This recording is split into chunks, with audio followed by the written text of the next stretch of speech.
Dear Diary, may mga araw na pakiramdam ko paulit-ulit lang ang buhay.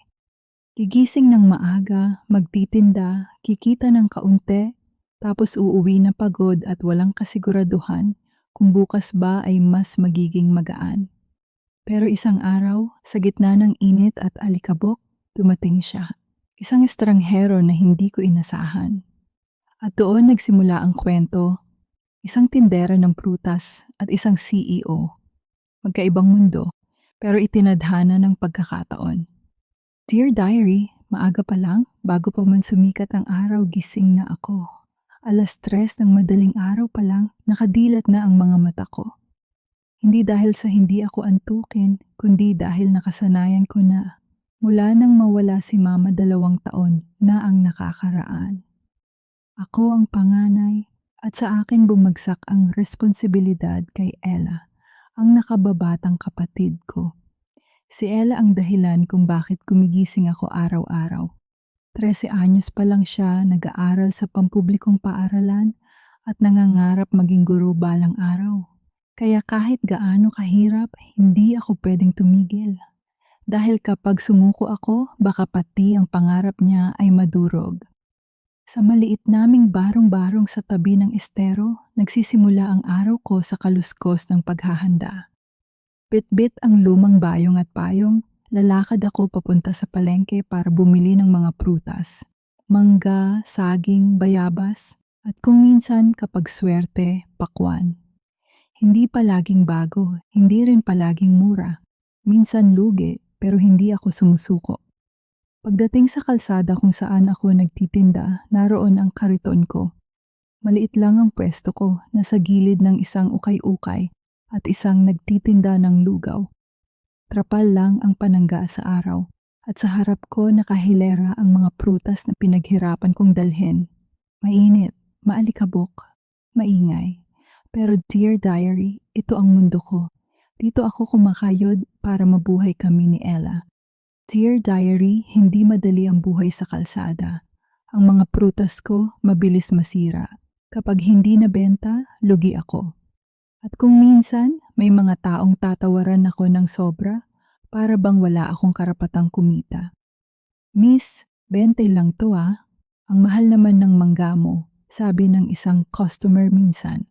Mapapangiti na lang ako kahit masakit. Pasensya na po ma'am. Bale, lugi na po ako kapag 20. Pero sige, para sa inyo bibigay ko na. Sa bawat ganong eksena, parang bumababa ang tingin sa akin ng mundo. Pero natutunan kong tiisin kasi kapag nagalit ako, mawawala pa ang suki. Kaya kahit mahirap, lagi kong pinipili ang ngumiti. Pero sa totoo lang, Diary, gabi-gabi bago matulog, umiiyak ako. Hindi ko pinapakita kay Ella pero nararamdaman ko ang bigat ng lahat. Gusto ko minsan sumuko, gusto kong sumigaw. Bakit ang hirap ng mundo? Pero kapag naiisip ko ang ngiti ng mga batang humihingi ng saging at kapag naaalala ko ang mga salitang para kay Ella, napipilitan akong magpatuloy. Kasi iyon lang ang paraan para mabuhay kami. Dear Diary, isang hapon, mainit ang araw at halos walang bumibili. Pawis na pawis ako habang nag-aayos ng mga mangga. Iniisip ko kung paano ko babayaran ang utang ko kay Aling Minda na nagbenta sa akin ng mga prutas. Biglang huminto ang isang itim na kotse sa tapat ng kariton ko. Mamahalin, makintab at halatang hindi bagay sa kalye kung saan ako nakatayo. Bumaba ang isang lalaki. Malinis, maayos, halatang may kaya sa buhay. Lahat ng tao na patingin sa kanya. Lumapit siya at nagtanong, magkano ang mangga? Nabigla ako. Sir, 30 kada kilo. Pakikuha ako ng 2, sagot niya. Habang tinatanti ako ang bigat ng prutas, ramdam ko ang kaba. Hindi kasi ako sanay na may kagaya niyang bumibili sa akin. Karaniwan kong suki ay mga jeepney driver, estudyante at tindera rin. Inabot ko ang supot ng mangga, pero nang bayaran niya, sobra ang iniabot. Sir, sobra po to, sabi ko sabay abot ng sukli. Ngunit ngumiti lang siya at umiling. Sa'yo na, para sa dagdag puhunan. Natigilan ako, Diary. Hindi ako sanay sa ganong kabaitan mula sa estranghero. At bago siya umalis, lumingon siya at muling ngumiti. At sa isang iglap, nakalimutan ko ang pagod ko. Hindi ko alam, iyon pala ang simula ng kwento na magbabago ng buong buhay ko. Akala ko tapos na iyon. Isang pagkakataon lang tapos lilipas. Pero kinabukasan, bumalik siya. At kinabukasan ulit, naroon na naman siya. Minsan bibili siya ng saging, minsan dalandan, minsan mangga. Hindi naman niya kayang ubusin lahat iyon, alam kong hindi. Pero araw-araw, dumadaan siya. At araw-araw nag-uusap kami kahit saglit lang. Doon ko siya nakilala. Si Adrian, CEO ng isang malaking kumpanya ng packaging. Hindi ko akalain na isang taong kasing yaman at kasing abala niya ay pipiliin pang tumambay sa gilid ng kalsada para bumili ng prutas mula sa isang katulad ko. Pero sa bawat pagbisita niya, mas nakilala ko siya. Hindi pala siya tipong CEO na puro pera ang iniisip. Marunong siyang makinig, marunong siyang magtanong, at sa bawat kwentuhan namin, pakiramdam ko, may halaga ako. Pero syempre, Dear Diary, hindi lahat natutuwa. Napansin ng mga kapitbahay, ng ibang tindera. Minsan naririnig ko ang bulungan. Baka ginagamit lang siya ni Clara. Baka manluloko lang, yang lalaking yan. CEO, ano gagawin ng isang katulad niya sa tindera ng prutas? Masakit. Nakakasira ng loob. Pero sa tuwing dadating si Adrian, parang nagiging tahimik ang lahat. Parang wala na akong pakialam sa sinasabi nila. Isang araw tinanong ko siya, bakit po kayo dito pa bumibili? Dami namang mas malinis na tindahan. Ngumiti lang siya at sinagot ako ng diretso. Kasi dito may totoong tao. Hindi produkto lang ang binibili ko. Ikaw mismo, Clara, yung tapang mo. Yung pagod na hindi mo tinatago. Yung ngiti mong hindi peke kahit mahirap ang buhay. Iyon ang dahilan. At doon, Diary, parang may gumuhit na kakaibang init sa puso ko. Nagsimula ang lahat ng kumalat ang balita sa palengke. Si Clara, sinuwerte kasi may mayamang nakapansin. Hindi na babalik yan, yayaman na. Baka jowa na niya yung CEO kaya pinupuhunan siya. Ang sakit, Diary. Para bang wala akong sariling kakayahan. Para bang lahat ng hirap ko sa pagtitinda, binura ng mga salita nila dahil lang may isang taong tumulong at hindi lang bulungan. Minsan mismong mga kaibigan ko, hindi na ako kinakausap. May iwas, may inggit, may tingin na parang hindi na ako kabilang sa kanila. At sa gitna ng lahat, may isang taong lalo pang nagpainit ng sitwasyon. Si Ramon.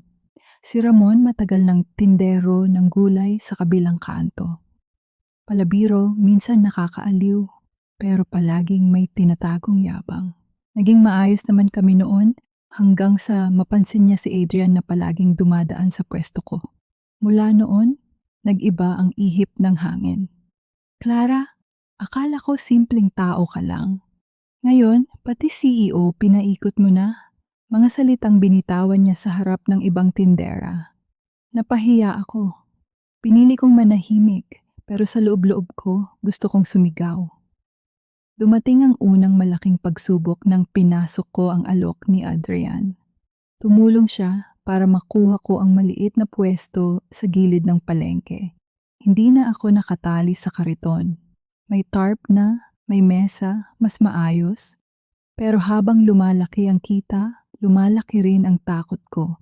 Paano kung tama ang sabi nila? Paano kung hindi lang negosyo ang gusto ni Adrian? Paano kung may kapalit ang lahat? Isang gabi matapos kong magsara, dumaan siya. Clara, ayos na ba ang pwesto? Mas maaliwalas na, hindi ba? Ngumiti ako pero may alinlangan. Sir, bakit niyo po talaga ginagawa ito? Hindi niyo naman ako kilala. Tahimik siya saglit. Tumingin sa mga prutas na nakahilera. Clara, matagal na akong may pera. Pero hindi lahat ng tao kayang bumili ng tapang at ngiti sa kabila ng hirap. Nakita ko iyon sa'yo. At ayokong masayang Diary, ang sagot niyang iyon ay parang tubig sa gitna ng init. Pero sa loob ko, may bahagi pa ring hindi naniniwala.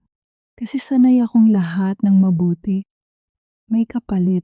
Hindi nagtagal dumating ang tunay na pagsubok. Isang umaga, nadatnan kong basag ang mga kahon sa harap ng pwesto ko.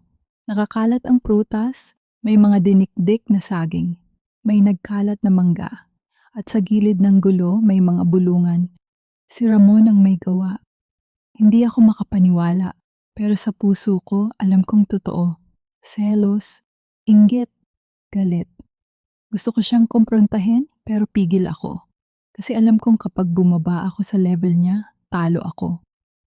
Dumating si Adrian ng araw na yon. Nakita niya ang gulo, nakita niya ang luha sa mata ko. Clara, handa ka bang lumaban? Hindi para sa akin, kundi para sa negosyo mo, para sa sarili mo, at para sa kinabukasan mo? Diary, doon ako natauhan. Hindi pala sapat ang mangarap. Kailangan ding lumaban. At sa unang pagkakataon, tumango ako ng buong tapang. Handa na ako, Adrian, para sa sarili ko, para sa pamilya ko. Lumipas ang ilang buwan. Unti-unting lumago ang negosyo ko. Hindi na lang ako nagtitinda ng prutas sa isang pwesto. Nagkaroon ako ng maliit na bodega. May 3 tauhan na rin akong kasama. At sa bawat tagumpay, nariyan si Adrian. Tahimik, hindi mapilit, hindi humihingi ng kapalit. Hanggang isang araw, inimbitahan niya ako sa opisina niya. Pagpasok ko, ibang mundo ang nakita ko. Salamin, marmol, mga taong naka-Amerikana. At ako, nakasimpleng damit lang, nanginginig. Clara, Ania, gusto kong maging partner ka sa bagong negosyo. Organic fruits and health products. Alam kong ikaw ang tamang tao para rito, Diary. Natulala ako. Isang CEO, gusto akong gawing katuwang, hindi alipin. Hindi empleyado, kundi kapantay. Habang tumatagal, hindi ko na lang nakikita si Adrian bilang negosyante. Nakikita ko siya bilang taong kasama ko sa bawat luha at ngiti. At oo, Diary, natutunan ko siyang mahalin. Hindi dahil sa pera, hindi dahil sa tulong, kundi dahil nakikita niya ako kung sino ako, isang simpleng tindera ng prutas na may pangarap. Dumating ang araw ng unang branch opening ng aming negosyo. Nakatayo ako sa harap ng maraming tao, hawak ang mikropono. Maraming salamat po sa lahat. Noon isa lang po akong nagtitinda ng prutas sa kalye. Ngayon, may katuwang akong CEO at higit sa lahat, may katuwang akong kaibigan at minamahal. Diary, ang palakpakan na narinig ko noon ay hindi lang para sa negosyo. Para iyon sa lahat ng tao na minsang minamaliit pero piniling mangarap. At habang pinagmamasan ko si Adrian na nakangiti sa tabi ko, alam kong totoo nga ang kasabihan. Minsan, nasa isang pirasong prutas nakatago ang bunga ng kapalaran. Dear Diary, dito nagtatapos ang ating kwento ngayon. Kung may isang linya na tumama sa puso mo, dalhin mo iyon sa araw mo. At kung gusto mong marinig pa ang mga kwentong totoo, puno ng sakit, pag-asa at panibagong simula, mag-subscribe ka na at samahan kami dito sa Real Talk Diaries Daily. Dahil bawat puso may kwento. At bawat kwento may aral,